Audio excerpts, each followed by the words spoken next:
வணக்கம். ஜிகேஎஸ்வி ரவிச்சந்திரன். இந்த வீடியோவில் என்ன பார்க்க போகிறோம்னா, institutional education certification bodies. Institutional எஜுகேஷன்னா ஒரு ஐடிஐ டிப்ளமா டிகிரி படிக்கிறதுக்கான காலேஜோ இன்ஸ்டியூட்டோ இங்கே 1 வருஷமோ 3 வருஷமோ படிப்பு முடிஞ்சதுக்கப்புறம் சர்டிஃபிகேட்டோட வெளியே வந்துடுவோம். அவ்வளவுதான். சர்டிஃபிகேஷன் பாடிஸ் அப்படிங்கிறது வந்துட்டு கண்டினியூஸ் லேர்னிங் அண்ட் க்ரோத் அப்படின்னு சொல்கிறது. உதாரணத்துக்கு பிஎம்பி, எஃபிக்ஸ் certification, CIPS certification, 6 sigma, welding inspector, API certificates, இப்படி நிறைய சர்டிஃபிகேஷன் பாடிஸ் இருக்குது.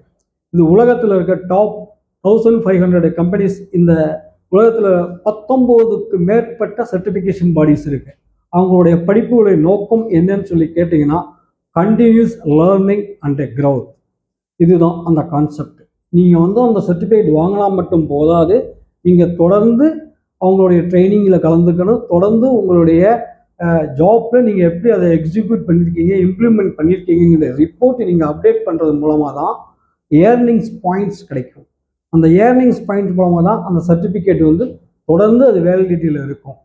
அதனால் நிறைய கம்பெனிகள் தங்களுடைய ட்ரைனிங்கை விட இந்த மாதிரி தேர்டு பார்ட்டி சர்டிஃபிகேஷன்ஸு நல்ல ரிசல்ட் தருதுங்கிறதுக்காக இந்த learning and growth certification bodies நிறைய இருக்குது. பயன்படுத்திக்கோங்க, படிச்சுக்கோங்க, என்னென்ன கோர்ஸ் இருக்குதுன்னு தெரிஞ்சுக்கோங்க. உங்களுடைய படிப்புக்கு சார்ந்த இந்த சர்டிஃபிகேஷன் பாடிஸ் எதுன்னு சொல்லி சூஸ் பண்ணிவிட்டு உங்கள் கேரியர் பேத்தை அமைச்சிக்கிட்டு நீங்கள் வாழ்க்கையில் முன்னுக்கு வரலாம்.